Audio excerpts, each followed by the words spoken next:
It's time. Here we go again. We are reviewing another Transformers cartoon, one episode at a time, and due to your requests and due to your outstanding support on Patreon, thank you guys so much for it, we are doing Transformers Prime. We're doing all 3 seasons. We are doing the movie. We are literally going through it one by one. And yeah, it's going to be hopefully a daily cycle if I do not burn myself out in the process. So, before we begin episode 1, we're going to change things up a little bit and we're going to have a little bit of fun with this one. So you'll notice that below the Autobot symbol, below me, there are 4 counters. Now, what are those going to be? So we're going to keep track of a few things as we go throughout this series. 4 things in particular, I remember it happening a lot. So number 1 is, it stands to reason, which is Optimus Prime's go-to line in this episode, in this series. Number 2, I needed that. So, the catchphrase for Ratchet. Number 3, Miko screws up. You can bet on this one going very high by the time we are done. And then the 4th and my favorite one of them all, Starscream owns. We don't mean simply getting beaten in battle. Any Decepticon goes through that. We specifically mean the physical, verbal pain inflicted on Starscream simply because it's so fun to do to this version of Starscream. So, it's episode 1. We're not going to have to worry about any of that just yet.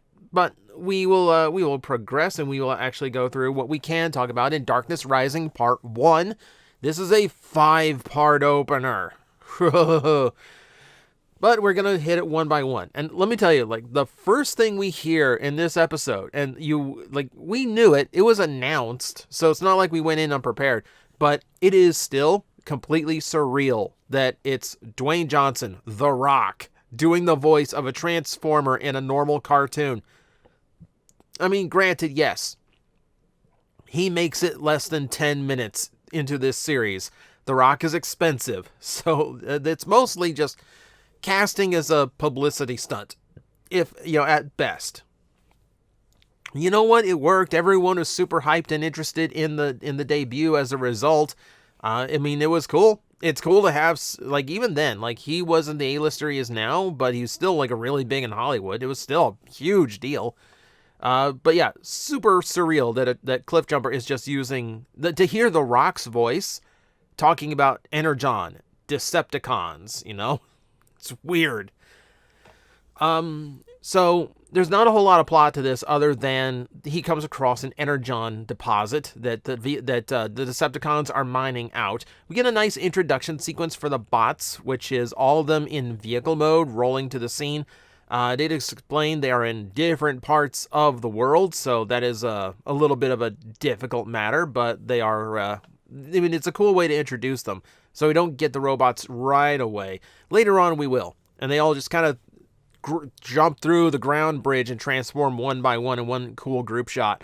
So, not a bad way. Not a bad little introduction to the entire cast very quickly. So, the first thing I took notice of when this show started was the fact that we have both Viacons and natural Energon in this show. Which, hey, that calls back to the last 2 cartoons I reviewed, right? It's a nice little throwback. It establishes a few things. It's familiar elements, is what it is. So it's a completely new look, new style for Transformers, but some familiarity is nice. So the big thing here was Cliffjumper dies 5 minutes into the episode, and it's not a surprise that the character voiced by The Rock was written out very quickly. It's the brutality of it. So not only is Cliffjumper just savagely beaten from the fight in the mine, but Starscream just stabs him straight through the chest, right where the heart would be. And you see the mech fluid pouring out of the wound. It's really visceral. If that was they get away with it only because he's a robot, right? If that was a human, no, not a kid's show. Not in a kid's show ever. We do get some good introductions. We get a little bit of all the characters just to kind of give us an upfront of who they are. Starscream right now is putting on a really good performance as a vicious villain. Now, granted, that will go away, but what does not go away is Starscream. It's only episode 1, and Starscream is already really eerie. by design.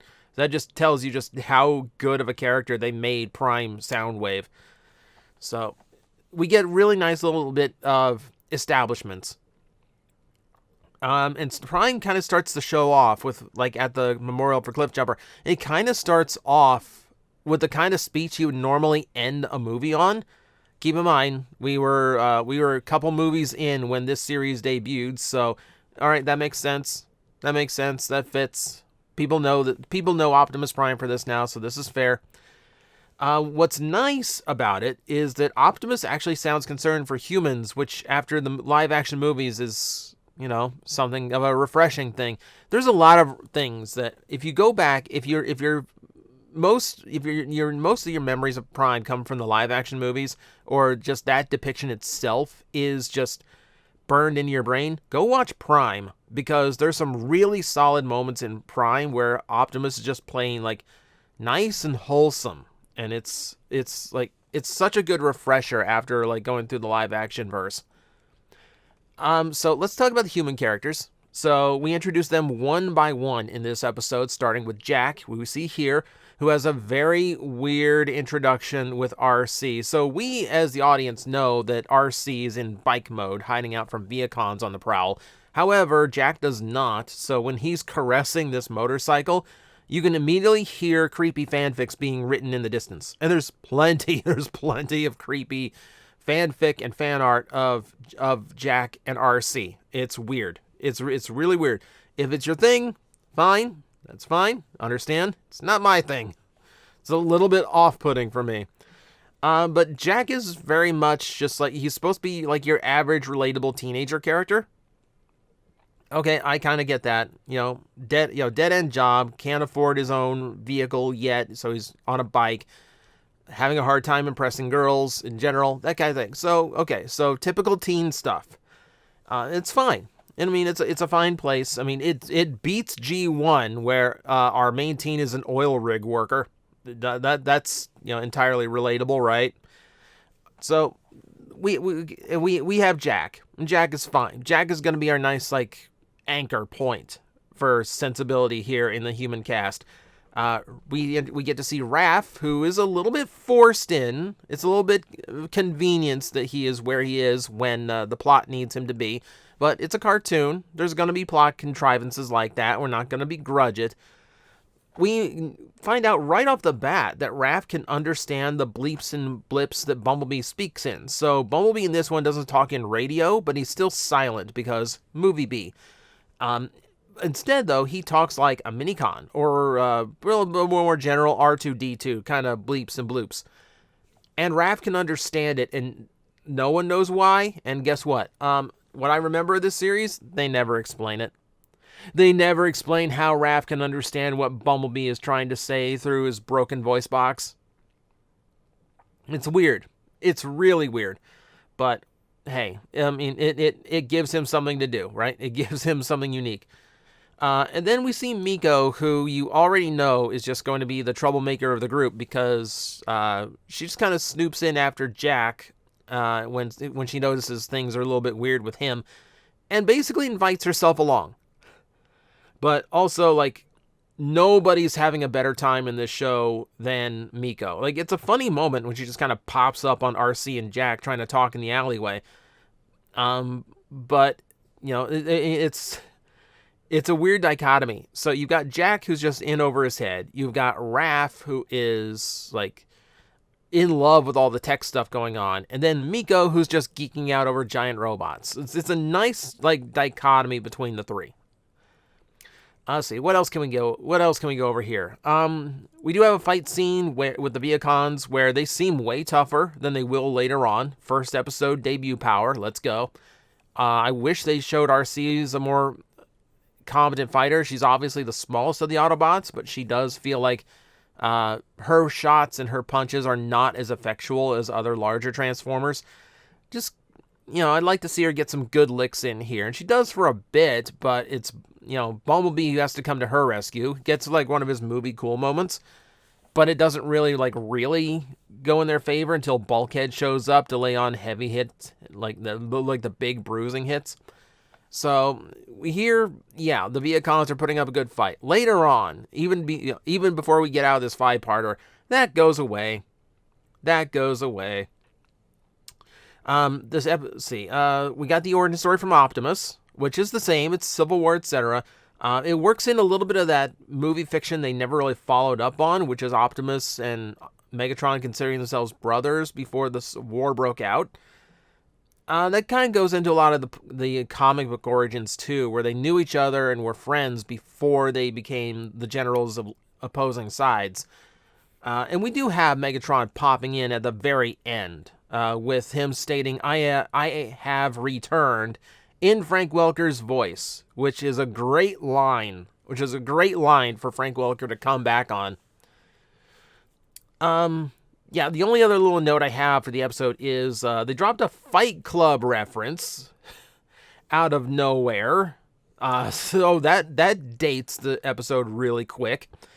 But yeah, that's pretty much it. It's a lot of establishment for that establishment. Okay, so not a whole lot of surprise going on. No, not a whole lot of like huge epic plot or anything. It's literally just putting the team together and giving us a quick introduction of everything. And as an establishing episode, it's enjoyable. You know, there's nothing really too wrong with it. You know, it bodes well. This was a really good debut when you were watching it brand new and had no idea what was to come next. Yeah, it's a really solid way of starting it off. It gets everything out of the way very cleanly, explains everything, and sets us up for some nice build-up for the rest of the 5-parter. So, that's episode 1 of Transformers Prime. Join me tomorrow. We'll be talking about episode 2. And then hopefully we keep on this daily thing until the entire show is reviewed. I hope you're staying tuned till then. I'm like, I think you guys got this. I will back away, and I will see you all later. You've got this handled. Alaffi's like, really? You're not gonna help me? Like, it's fine now. It's like these disgusting creatures breathing down my neck, and you're all just like, I believe in you. You got this. All right, you seem to have this. 5 minutes.